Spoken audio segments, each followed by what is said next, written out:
comecei a fazer algum resgate de alguns pratos que já tinha história, que já tinha até morrido. E comecei a montar o meu café, né? E que cheguei a isso aí. Nós temos a carne de porco guardada na banha, que era um costume de época, né? Temos uma variedade de quitandas feitas de mandioca, porque você sabe que a nossa comida, a base alimentar no Brasil no primeiro século foi mandioca, né? Porque, na verdade, quando os portugueses vieram para cá, porque aqui as primeiras cozinheiras, podemos dizer que foram as índias. Então, era muita coisa à base da mandioca, e era uma comida sem tempero, né? Mais o assar. Aí começaram a vir as africanas, começou a incrementar mais, porque aí era uma comida mais temperada. Depois chegaram as portuguesas, né? Já vieram as portuguesas e elas queriam fazer uma série de coisas, mas nunca tinham os ingredientes suficientes. Por exemplo, farinha de trigo.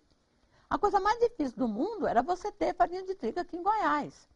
No Brasil, de modo geral, era difícil. No empadão, as pessoas falam, nossa, mas por que o goiano adora essa coisa amarga, né? Que é a gariroba, né, que nós chamamos de gueroba.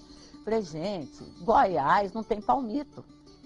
Por exemplo, quando você vai fazer uma torta, toda torta leva palmito, né? Então, você imagina uma portuguesa aqui no Centro-Oeste querendo fazer uma torta. Daí que surgiu o empadão, entendeu? Mas como nós não temos o palmito, já optaram pelo tal da gueroba, né? Às vezes o dia que você salgava a comida, você errava a mão no sal, a comidinha saía meio temperada, né? A minha avó virava e falava assim, uai, minha filha, os tropeiros chegaram, sabe? Por quê? Porque quando os tropeiros vinham, tinha abundância de sal. É por isso que o goiano faz pamonha de sal. Por que o goiano, gente, já que era tão difícil o sal, por que nós não comemos pamonha de doce? Mas é porque, gente, a coisa salgada aqui tinha muito mais valor, porque açúcar a gente produzia, nós não produzíamos sal. Quando nós estudamos história, eu sempre falei, você estuda história baseado no que aconteceu no litoral. Ninguém estuda história no interior. Então, o sal aqui era um salário. Acabava sendo muito caro, as pessoas eram pagas com sal, entendeu? E sem falar de outras dificuldades, né?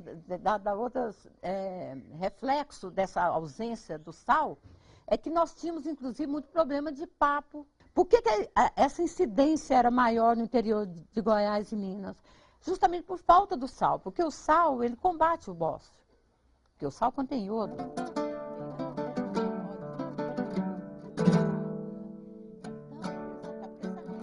Os portugueses adaptaram uma série de coisas. É por isso que eu falo que o pão de queijo, gente, você não pode dizer só que ele é mineiro. Se você for avaliar, seria talvez uma portuguesa querendo fazer um pão. Por isso que ele chama pão. Ah, vamos fazer um pão? Vamos. Mas cadê a farinha de trigo? Não tinha. Aí já pegaram o quê? Pegaram o polvilho. Então, foram as adaptações que sofreu no Brasil essa comida europeia com o jeitinho brasileiro, entendeu? Que é igual Minas também. E nós somos muito parecidos, porque inclusive a nossa colonização foi no mesmo período praticamente, entendeu? Então essa gastronomia aqui do interior de Minas e Goiás seria uma gastronomia que tinha no Brasil inteiro, na época de Brasil Colônia. Se tratando do interior do Brasil, né? Então nós todos somos farofeiros. Né, que eu falo os farofeiros. Isso é cultural. A gente não viajava, meu pai não viajava sem levar uma matula, que é a marmita, né? Isso é comum em Goiás. E é como a história da paçoca. Então, era um alimento usado pelos bandeirantes, pelos tropeiros, de maior conservação. A história da paçoca é interessante porque nós herdamos isso dos índios.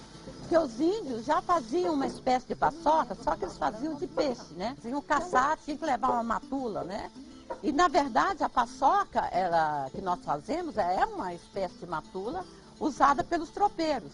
A gente tempera a carne seca, bem seca, fritamos na panela e depois vem para o pilão. E aqui a gente soca ela com pimenta bode, farinha de milho, e bem socadinho, entendeu? E isso os tropeiros levavam nos alforjes, nas viagens, eles colocavam à direita a paçoca e à esquerda a cachaça. Meu filho, a gente não pode separar a comida da história. Comida faz parte da história, entendeu? Depois que eu comecei a perceber isso, eu comecei a falar, não, é minhas coisas mesmo. Entendeu? Então, isso aqui é mostrar a cultura de Goiás e também mostrar a cultura de outras regiões do Brasil que se perdeu. Nós não temos que mudar nenhum jeito de falar. Porque o meu sotaque é minha carteira de identidade.